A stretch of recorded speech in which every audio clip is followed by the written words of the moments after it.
સ્થાનિક સ્વરાજની ચૂંટણીને લઈ પ્રચાર પ્રસાર તેજ બન્યો છે। વેજલપુરના ધારાસભ્ય અમિત ઠાકર લોકોને અપીલ કરી બપોરના 12 વાગ્યા પહેલા મતદાન પૂર્ણ કરવામાં આવે તેવી અપીલ અમિત ઠાકરે કરી છે। વધુમાં વધુ મતદાન કરવા માટે પણ લોકોને અપીલ કરી છે। વેજલપુર અને અમદાવાદ વિકાસને મત આપજો। કોમનવેલ્થ અને ઓલિમ્પિક જેવી ગેમ્સ લઈને ચૂંટણી મહત્વની છે અને અપીલ કરવામાં આવી છે કે મતદાન કરજો।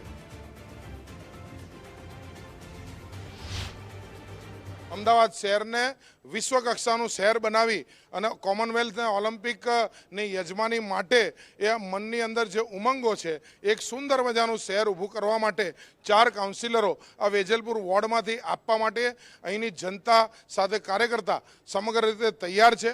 26 તારીખે 7 થી 12 વાગ્યા સુધીમાં સમગ્ર મતદાન પતી જાય એ દિશાની અંદર બધા જ લોકો એ અમને અહીંયા હૈયાધારણા આપી છે અને જે જનતાનો વિશ્વાસ છે